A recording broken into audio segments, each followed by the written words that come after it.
कोई लेना देना नहीं, मैं सब अच्छा काम कर लूंगा। कुछ क्षण के लिए शांत हो, बेटा सुन सुन।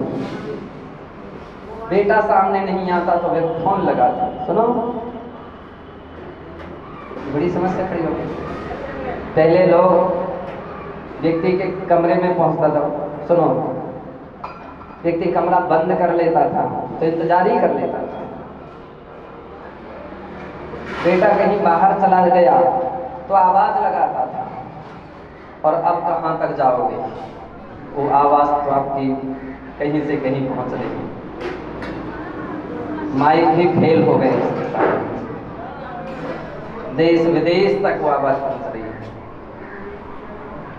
कहने का अर्थ ये है कि व्यक्ति के अंदर में जितना भी व्यक्ति काम करता है, व्यक्ति ने कहा कि हे भगवान, केवल इस पेट के लिए तरह तरह के पाप करने पड़ रहे हैं। काश पेट ना होता, सत्य है, पेट नहीं होता तो कुछ नहीं करना पड़ता। शरीर के लिए मकान बनाना पड़ता है, एसी, गद्दे और भी जो भी सुविधाएं हैं केवल शरीर के लिए, 56 प्रकार का भोजन शरीर के लिए। आप जितना भी संसार में परिक्रमा लगा लीजिए, सारा विकास 5 इंद्रियों से आगे कुछ नहीं है। कहीं स्पर्शन इंद्रिय का विषय है, कहीं रसना का, कहीं घ्राण का, कहीं चक्षु का, कहीं कर्ण इंद्रिय का। 5 इंद्रियों के विषयों की पूर्ति के लिए दिन रात भाग हो रही है। व्यक्ति अंधाधुंध दौड़ रहा है केवल 5 इंद्रियों के विषयों की पूर्ति के लिए, उसकी प्राप्ति के लिए, उसकी रक्षा के लिए, और वो नष्ट ना हो जाए, कोई छीन ना ले, कोई उसको विनाश ना कर दे। सारी बातें केवल उस शरीर तक जुड़ी हुई हैं। आत्मा को तो किसी को खबर ही नहीं, आत्मा के विषय में किसी को ध्यान ही नहीं। मेरी जो आत्मा है वो कैसी है उसको पता ही नहीं है, ऐसी कहीं बातें ही नहीं आ रही हैं। आज आप किसी भी पुस्तकों को पढ़ करके देख लीजिए, स्कूलों में आत्मा के नाम की कोई बात नहीं मिलेगी। केवल कमाई कैसे करना चाहिए, सर्विस कैसे मिलेगी, बिजनेस कैसे करना चाहिए, बस इसके अलावा कुछ भी नहीं। आत्मा की बात मिलेगी तो धर्म शास्त्रों में, और उसमें भी जैन शास्त्रों में मिलेगी। आत्मा की बात मिलेगी, परमात्मा की बात मिलेगी कि आत्मा क्या पुरुषार्थ करे जिससे परमार्थ पद की प्राप्ति हो सके। आचार्य महाराज यहाँ कह रहे हैं कि जब व्यक्ति के अंदर में भेद विज्ञान उत्पन्न हो जाता है तब उसको वैराग्य होता है। सबसे बड़ी भूमिका है। भेद विज्ञान एक ऐसी चोट उसके लिए मारता है कि उसके लिए विभाग बना देता। घर मेरा नहीं, किसको तुम अपना घर कह रहा हो। ऐसा कहने वाले तो इस घर के कितने लोग चले गए, कितने लोग इस घर में रहने वाले इस व्यक्ति रवाना हो गए। वे भी कभी यही कहते थे मेरा घर, लेकिन क्या घर उसके साथ गया? उसके बाद दूसरे व्यक्ति आ गया, उन्होंने भी कहा मेरा घर, क्या घर उनके साथ भी गया? वो भी चले गए। तीसरे आए और एक क्रम अनवरत चलता रहा, यह क्रम अनवरत चलता रहा।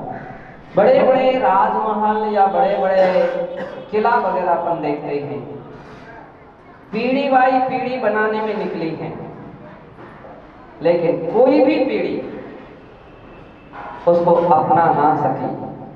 वे अंत में जाकर के खंडहर हो गए। कहाँ रहे तुम्हारे घर? कौन कह रहा है कि मेरा घर है? क्यों नहीं समझ में आ रहा कि घर मेरा नहीं है? एक ज्ञान व्यक्ति के अंदर में उत्पन्न नहीं हो पा रहा है। धर्म शास्त्र केवल इस ज्ञान के लिए उत्पन्न कराते, घर तुम्हारा नहीं है। ये तुम केवल व्यर्थ में ही सोच रहे हो कि मेरा घर है, मेरा घर है। न रहा है न रहेगा, जमाना किसी का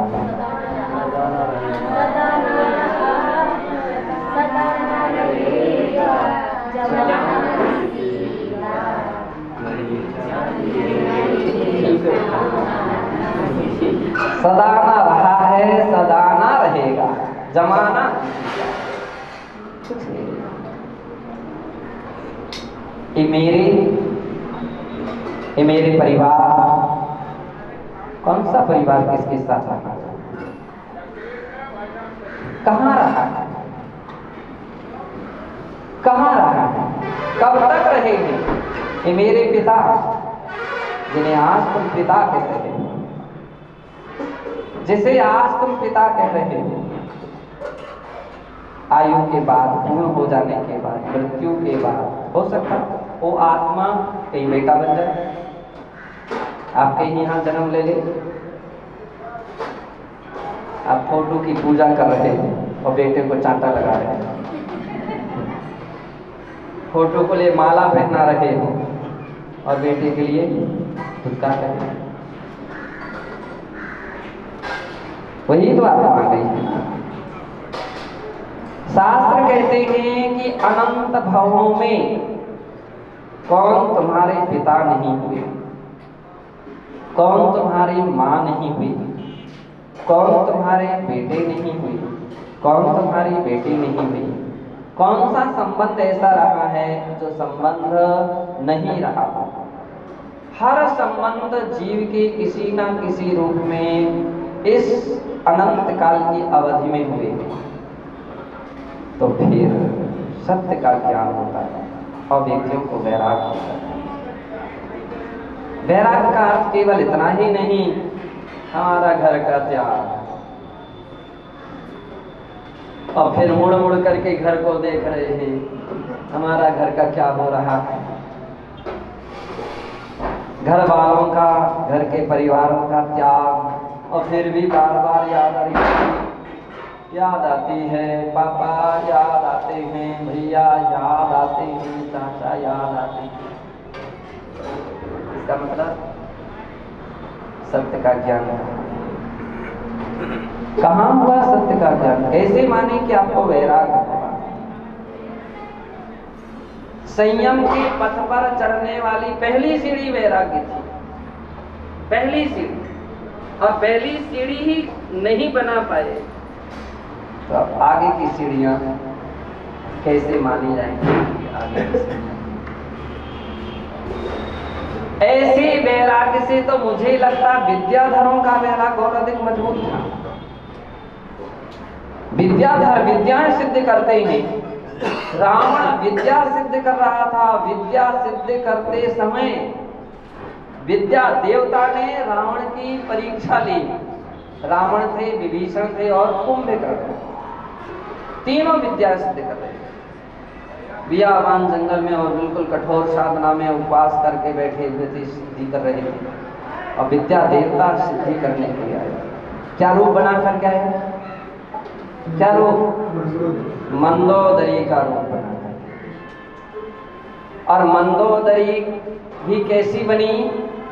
जिसकी पल्लू में 3 सिर थे, 2 सिर थे। किस किस के? मेघनाथ का, इंद्रजीत का।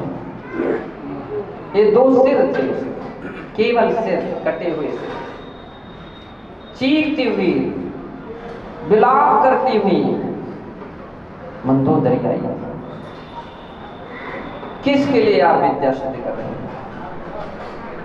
जिसके लिए कर रहे हो, क्या होगा उस राज्य का? कौन संभालेगा राज्य? वंश यही समाप्त हो गया है। ये देखो, शत्रुओं ने इंद्रजीत का सिर उतार दिया है, या मेघनाथ का सिर उतार दिया है। जब ये बात क्या कहती हो? ध्यान पर क्या हुआ? देखा तो कुछ नहीं, लेकिन अभी विभीषण के सामने उनके कान में बात गूंज रही। विभीषण के लिए कुंभकर्ण तो नहीं समझ में आया, उसकी आवाज सुनाई नहीं पड़ी, लेकिन विद्या देवता की उसकी आवाज सुनाई पड़ी, और विभीषण भी अपनी विद्या से दिख गए। और अंत में जाकर के बतलाते हैं रावण जो था, रावण कोई आवाज पर ध्यान नहीं दिया, उसने उपयोग भी नहीं गया, कोई चिंतन, कोई विचार भी नहीं गया, वो अपनी ऐसा लगने लगा कि आज के वैरागियों की अपेक्षा से वो गृहस्थ वैरागी बड़े मजबूत थे। इतना बड़ा व्यक्ति के हृदय को हिलाने वाला दृश्य में भी अविचल रहे। कुटुंब परिवार के अन्य व्यक्ति की मृत्यु या उसकी मान लीजिए कटे हुई सिर, तो फिर भी व्यक्ति सुन करके वैरागी दिख जाएगा। अपने पुत्रों का कहीं ऐसा दिख जाए, अपने सगे संबंधी का ऐसा दृश्य कहीं दिख जाए, तो अच्छे अच्छे के वैराग ढीले पड़ जाते हैं। मुमुक्षुओं का सबसे बड़ी परीक्षा है वैराग, पहली सीढ़ी है वैराग। आप इस परीक्षा में उत्तीर्ण हैं तो आपके लिए धर्म की सिद्धि होगी, और इस परीक्षा में अनुत्तीर्ण हैं तो समझ लीजिए फेल हो गए। धर्म की सिद्धि नहीं हो सकती, धर्म नहीं है तो मोक्ष की सिद्धि भी नहीं हो सकती। ये बात किसी से पूछने की भी आवश्यकता नहीं, इसका निर्णय तो आप स्वयं ही ले सकते हैं। इसलिए पूज्य आचार्य महाराज कह रहे हैं कि जो इस व्यक्ति के अंदर में कर्म में और नो कर्म में ये मेरे हैं, अहमिदी अहकम, कितने भी प्रवचन सुन लेते हैं, सोचो और फिर भी बदलाव ना आए तो कहते हैं निघट्ट अज्ञानी, निघट्ट अज्ञानी, जड़मती। दूसरा व्यक्ति सुनकर के तो प्रभावित हो जाए, परिवर्तन आ जाए उसके अंदर, और आपके अंदर में परिवर्तन ना आ सके तो समझ लीजिए तीव्र तीव्र और उससे भी तीव्र मिथ्यात्व कर्म का उदय है कि कोई भी परिवर्तन नहीं आया।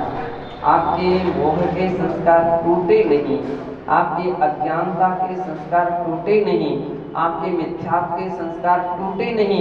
इससे बढ़कर के और क्या अज्ञानता हो सकती है। अपरिबुद्ध भवदिता, तब तक यह जीव अप्रतिबुद्ध कहा जाता है, यानी अज्ञानी कहा जाता है, जड़ बुद्धि कहा जाता है।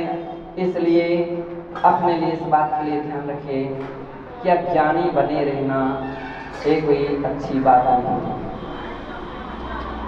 अज्ञानता में तो अनंत संसार व्यतीत हुआ।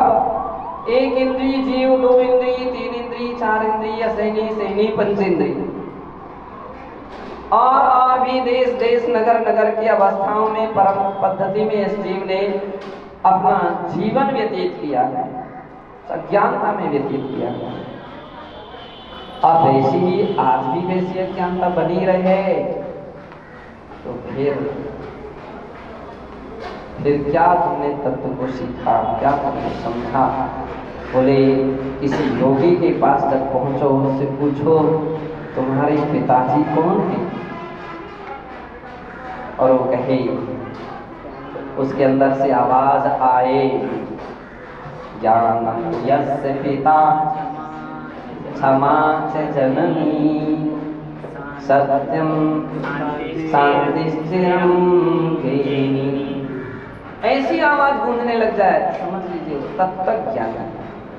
मेरे पिताजी ये बैठे, वो बैठे, अब उनका ये नाम है, ऐसा काम किया था, वे ऐसे थे, ये ऐसे थे, ये मेरी माँ, ये मेरे भैया, ये मेरे चाचा, ये मेरे मामा, ये मेरे दादा, ये मेरी नानी, ये मेरी नाना। ये दिख रहा है जब तक, समझ लीजिए तब तक धर्म नहीं दिख रहा है। जिस समय धर्म दिखने लग जाएगा उस समय बस सारे संबंध आपके लिए समाप्त हो। मैंने एक दिन कहा था मुनियों के लिए सूतक नहीं लगता। घर में किसी का जन्म हो जाए या मृत्यु हो जाए, गृहस्थियों के लिए तो सूतक लगता, साधुओं के लिए सूतक नहीं लगता। क्यों नहीं लगता और किन्हें नहीं लगता? जो वैरागी हो गए, तन से ही नहीं मन से भी वैरागी हो गए, सारे मन के भी मोह के संबंध समाप्त हो गए, उनको सूतक नहीं लगता। लेकिन जिसकी दृष्टि में अभी माता पिता घर परिवार बेटा बेटी इत्यादि संबंध बने हुए हैं। मेरे हिसाब से कोई मुझसे पूछे कि उनको सूतक लगना चाहिए कि नहीं लगना चाहिए, मैं कहूँगा उसको सूतक लगना चाहिए, सूतक लगना चाहिए। अरे वो घर को छोड़ करके दुनिया आ जाती है। जितने भी लोग बैठे सब घर को छोड़ करके तो आए हैं। कौन से व्यक्ति घर को लेकर के आए? कौन घर को लेकर के आए? कोई घर को नहीं लेकर के, सब घर के स्थान पर है। अंतर इतना है, घर वे भी छोड़ करके आए हैं, घर आप भी छोड़ करके आए हैं, लेकिन वे जो घर को छोड़ करके आए हैं उनका अभी मोह की जंजीर घर से बनी हुई है, कनेक्शन है। अब आपका कनेक्शन कट हो गया, इसलिए सोर सूतक अपन को नहीं, घर का कनेक्शन करते हैं। उसी मौके पर एक घर का सदस्य आ जाए और उसी समय कोई दूसरे नगर का कोई व्यक्ति या परिचित व्यक्ति आ जाए, दोनों को देख करके यदि कहीं परिवर्तन दिखने लग जाए, हाँ अरे हाँ अरे यहाँ कब आए थे, कैसे आए थे, और दूसरे अरे हटो ना तुम थोड़ा, ये अंतर दिखने लग जाए, कहीं ना कहीं कनेक्शन है। आंखें बार बार उसी ओर जाने लगे, समझ लीजिए कुछ ना कुछ अभी कनेक्शन और का कनेक्शन यहाँ आचार्य महाराज है। तब तक व्यक्ति अप्रतिबुद्ध है। शरीर की सेवा, दिन रात शरीर शरीर शरीर, ये मेरे बुखार आ गया, ये मेरे तकलीफ हो गई, ये मेरा शरीर रंग काला हो गया, ये मेरा ऐसा हो गया, मैं ऐसा सामान खाऊं तो ताकत आ जाएगी, ऐसी सामग्री लूं तो ऐसा हो जाएगा, ऐसी सामग्री, ये सब अप्रतिबुद्ध बुद्धि है। कौन सी बुद्धि है? अब तुम संत हो गए, आप साधु हो गए, आपका गुणा भाग अब यहाँ इस मौके पर काम में नहीं आएगा। बहुत सारे लोग बोलते हैं, क्या बोलते हैं, ये सामग्री खाइए, इसमें विटामिन ई होता है।